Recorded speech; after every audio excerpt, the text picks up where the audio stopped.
John Thompson sat in his parked car, adjusting the worn baseball cap and fake mustache that made him unrecognizable as the CEO of America's third-largest burger chain. His hands trembled slightly as he checked his disguise one final time in the rearview mirror.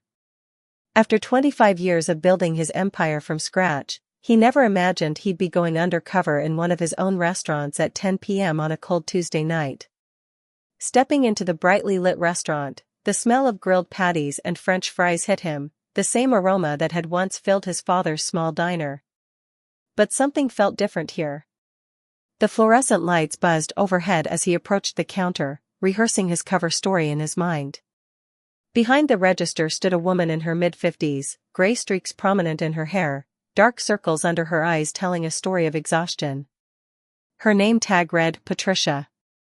Despite her obvious fatigue, she greeted him with genuine warmth that caught him off guard. "Welcome to Thompson's Burgers. What can I get for you tonight?" John cleared his throat, trying to disguise his voice. "Just a classic burger and fries, please." As Patricia rang up his order, she noticed his hands shaking. Instead of ignoring it like most would, she paused and really looked at him. "Sir, are you all right? You seem a bit nervous. Would you like a glass of water while you wait?" Her sincere concern stopped him cold. In all his years of running the business, attending board meetings, and calculating profits, he'd forgotten what true customer care looked like. Before he could respond, she reached for a cup and filled it with water, refusing his attempt to pay for it. On the house, she smiled, "Everyone has rough nights sometimes. I know what it's like.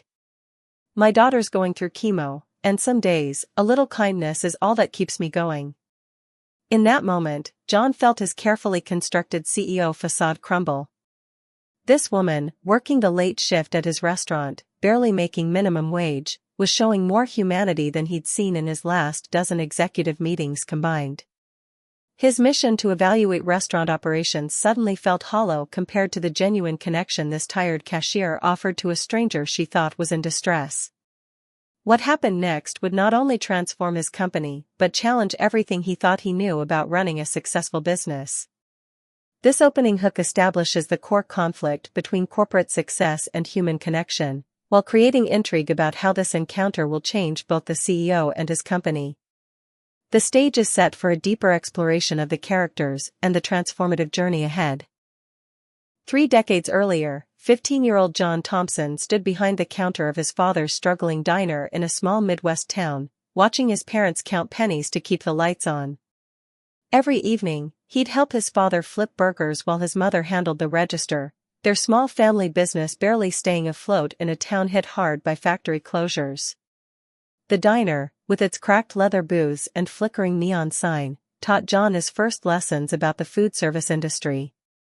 His father's perfect burger recipe, seasoned with a secret blend of spices, passed down through generations, attracted loyal customers despite the tough times. But it was his mother's way with people, remembering everyone's names, asking about their families, offering a free meal to those down on their luck, that truly kept customers coming back. After earning his business degree through scholarships and night classes, John returned home with dreams of expanding the family business.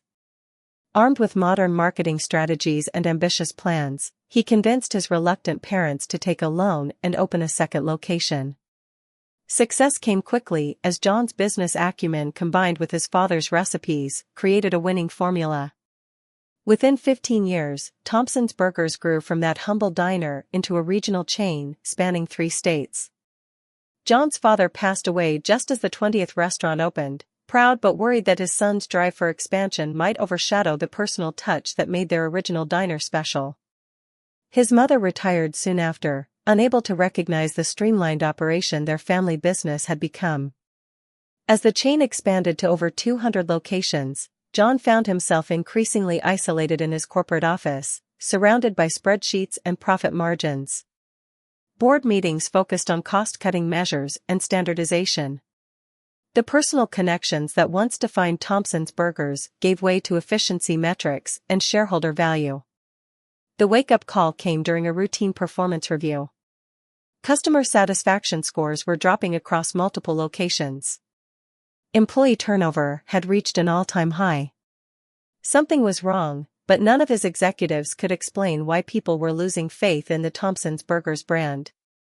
That's when John remembered his father's words on his deathbed, "Son, you can't taste the soul of a burger through a spreadsheet." The old man's wisdom haunted him, leading to his decision to go undercover and experience his restaurants the way customers and employees did. He spent weeks planning his disguise and creating a backstory. Each night, he visited a different location, observing, ordering, and trying to understand where the disconnect began. But nothing prepared him for his encounter with Patricia, the night shift cashier whose simple act of kindness would force him to confront how far he'd strayed from his family's legacy. As John drove home that night, his father's voice echoed in his mind. The burger he'd eaten at Patricia's location tasted exactly like the ones from the corporate kitchen, but something essential was missing, the human touch that had made his parents' diner more than just another place to eat. Patricia Miller's day typically began at 4:30 a.m., long before the sun peeked through the curtains of her modest two-bedroom apartment.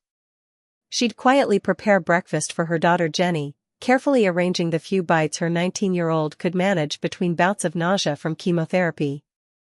The doctors had discovered Jenny's leukemia 6 months ago, turning their already challenging lives upside down. Working double shifts at Thompson's Burgers wasn't what Patricia had envisioned for herself in her 50s. With 20 years of teaching experience, she'd loved shaping young minds at the local elementary school. But when Jenny's medical bills started piling up, her teacher's salary wasn't enough. The late-night shifts at Thompson's, combined with weekend tutoring, helped keep them afloat, barely. Despite the exhaustion that seemed to seep into her bones, Patricia maintained the same warmth and attention she'd shown her third-grade students. Every customer who walked through those doors reminded her of someone's child, parent, or friend. The teenage boys who came in after football practice reminded her of Jenny before she got sick, full of life and dreams. Her coworkers often wondered how she managed to smile through 12-hour shifts. Young Bobby, the night shift cook, once asked her secret. "Life's too short for bitterness," she'd told him, thinking of Jenny's brave face during treatments. "Besides, you never know what battle someone else is fighting." The regular customers noticed her absence on Thursdays, her designated hospital day with Jenny. The truck drivers who stopped for midnight coffee would ask about her daughter, some even leaving extra tips with notes saying "for Jenny's fight." These small gestures of kindness kept her going on the hardest days. That particular Tuesday night, when the nervous man in the baseball cap walked in, Patricia recognized the look of someone carrying a heavy burden. His hands trembled like Jenny's did after treatments, and his eyes held the same distant worry she often saw in her own reflection. The corporate training manual didn't mention offering free water to distressed customers, but Patricia's heart had its own manual. What she didn't know was how this simple act of kindness would ripple through her life. The man's reaction to her gesture seemed oddly intense, almost as if he'd forgotten that such small kindnesses existed. She thought about him during her break, hoping the water and friendly words had helped, never suspecting that he was actually her company's CEO.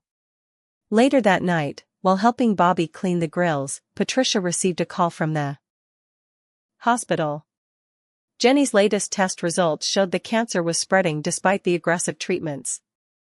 The news hit her like a physical blow, but she finished her shift with the same gentle smile she always wore.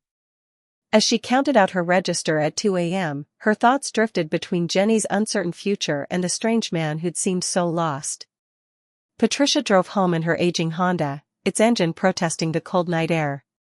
Tomorrow would bring another early morning, more medical bills, and endless worry about Jenny. But she'd face it all with the same grace and kindness she'd shown that troubled customer. After all, as she always told Jenny, sometimes the smallest acts of kindness have the biggest impact. Following his encounter with Patricia, John spent sleepless nights reviewing employee files and location reports. His corner office, once a symbol of success, now felt like an ivory tower disconnecting him from reality. The more he dug, the more disturbing patterns emerged. The company's recent cost-cutting measures had eliminated paid sick leave for part-time employees. Health insurance coverage had been reduced to bare minimums. The Employee Assistance Program, which his father had proudly implemented in the early days, had been quietly discontinued to improve quarterly profits. John pulled up the employee database for Patricia's location. His hands tightened into fists as he read through her file. Despite 5 years of dedicated service, perfect attendance, and glowing customer feedback, her hourly wage had increased by only 50 cents. The regional manager's notes praised her work ethic but cited budget constraints for denying her repeated requests for full-time status. He discovered similar stories across all locations. A single father working 3 jobs to support his kids. A college student trying to pay tuition. An elderly couple supplementing their Social Security. These weren't just employees, they were people with dreams, struggles, and responsibilities, reduced to numbers on a spreadsheet.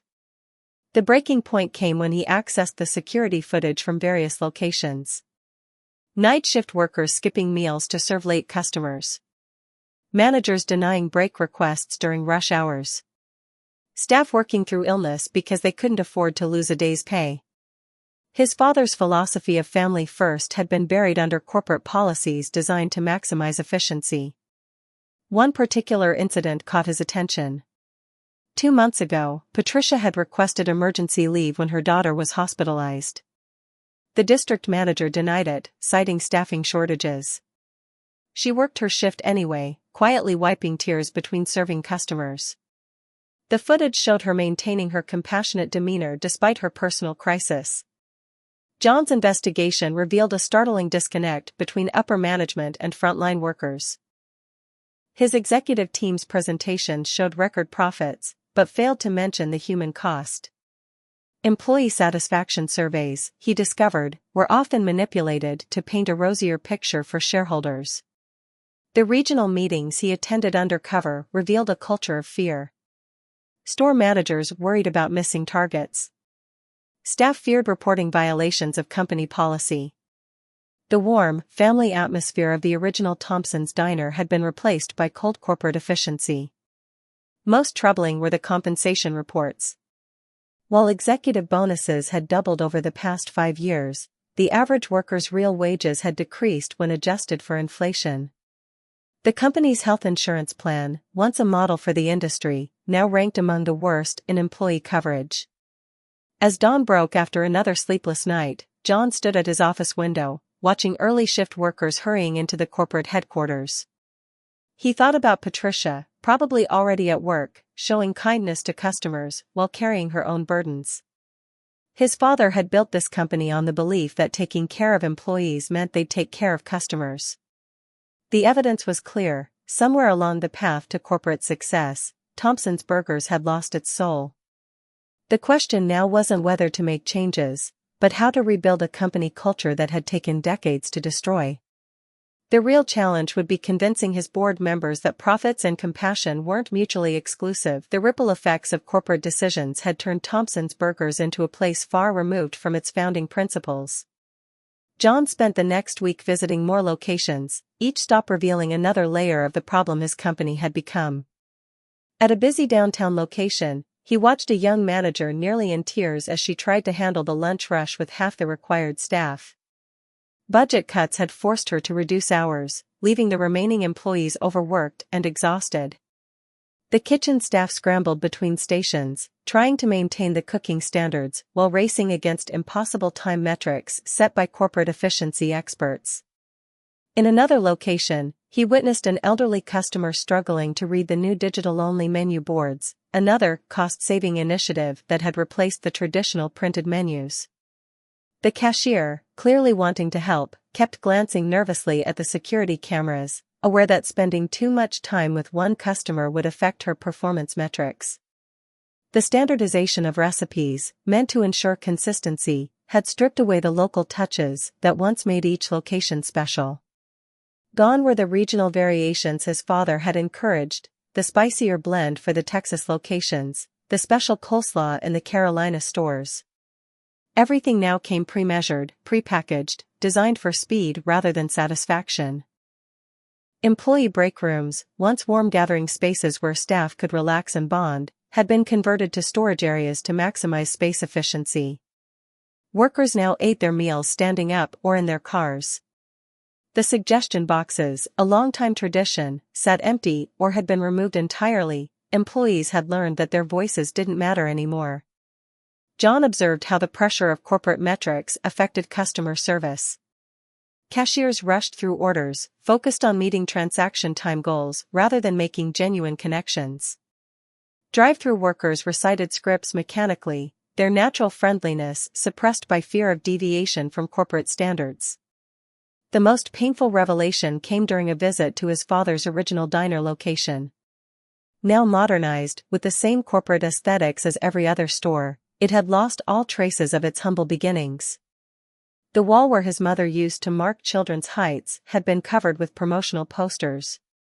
His father's collection of local sports team photos had been replaced by standardized marketing materials. Regular customers, some who'd been coming since John was a teenager, now treated their visits as mere transactions rather than the social occasions they once were. The hometown pride that had made this location special had been sacrificed for corporate uniformity. A conversation with a veteran employee, who didn't recognize him in his disguise, struck particularly deep. "Used to be we knew everybody's name, their kids, their stories," she said, wiping down tables. "Now we're just supposed to get them in and out fast as we can. Sometimes I wonder if Mr. Thompson knows what's happened to his daddy's dream." That night, alone in his office, John pulled out an old photo of his parents standing proudly in front of their first diner. Their smiles spoke of more than business success, they reflected the joy of creating a place where people felt valued, where food was served with heart, where employees were family. The company's mission statement, framed on his wall, spoke of excellence in quick-service dining and maximizing shareholder value. But his father's simple philosophy, handwritten on a napkin and stored in John's desk, read, "Feed them like family, treat them like friends, and success will follow." In his 30 years of business, John had never felt more conflicted. Sitting in his home office late at night, surrounded by employee files and financial reports, he struggled with the weight of his discoveries. The successful CEO part of him understood the business logic behind every decision that had shaped Thompson's Burgers into a profitable corporation. But the son of a small-town diner owner couldn't shake the betrayal of his father's values. His phone buzzed constantly with messages from board members about the upcoming quarterly meeting. They expected another glowing report about cost reductions and efficiency improvements. The stock price was at an all-time high. By every traditional metric, the company was thriving. Yet the faces of his employees, Patricia, the young manager, the veteran staff, haunted his thoughts. John pulled out an old journal his father had kept, its pages yellowed with age. Between daily receipts and supply orders were observations about customers, notes about employees' lives, and reminders to celebrate staff birthdays. One entry caught his eye: "Gave Joe the day off for his daughter's graduation. Lost some lunch rush profits, but gained something worth more, loyalty you can't buy." The contrast with current company policies was stark. Last month, corporate had introduced a new automated scheduling system that treated employees like interchangeable parts, ignoring their personal lives and needs. The result? Increased efficiency but plummeting morale. He thought about Patricia, working late shifts while caring for her sick daughter. Under his father's leadership, she would have received support, flexibility, maybe even help with medical bills. Instead, the current system treated her situation as a potential liability. The security footage from various locations played on his laptop, endless examples of how corporate policies affected real people. A young worker rushing through a drive-through order, visibly sick but unable to afford taking unpaid time off. An experienced manager being reprimanded for spending too much time training new employees. These weren't just policy failures, they were moral failures.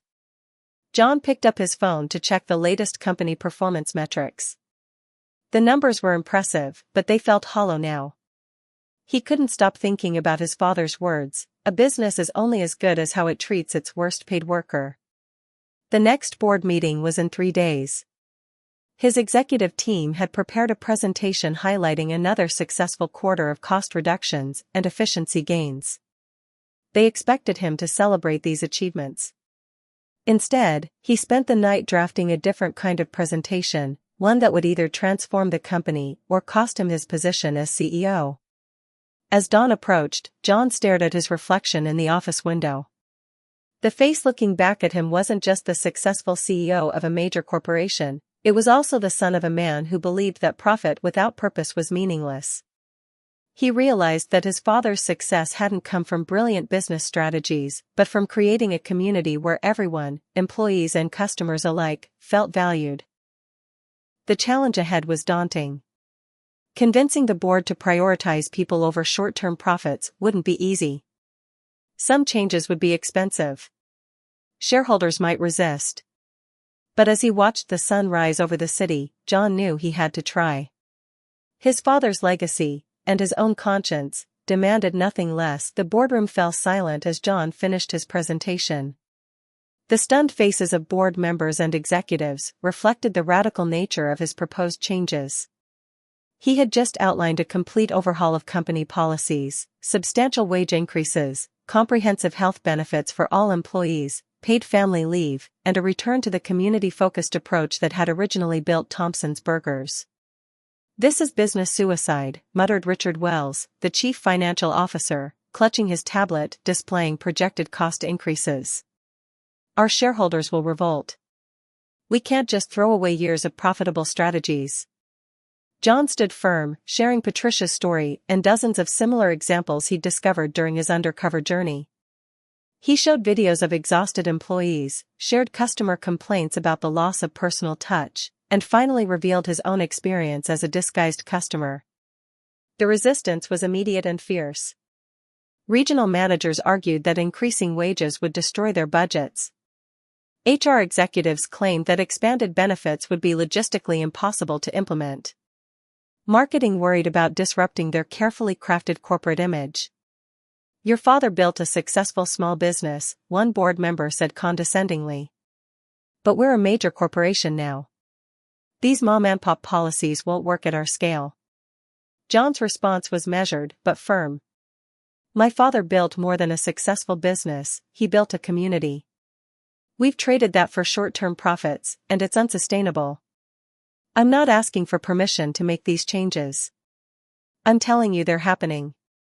The implementation began, despite internal resistance. Mid-level managers, accustomed to prioritizing metrics over people, struggled to adapt. Some actively undermined the new policies, claiming they were impossible to implement while maintaining efficiency. At Patricia's location, the announcement of new benefits was met with skepticism. Too many corporate promises had gone unfulfilled.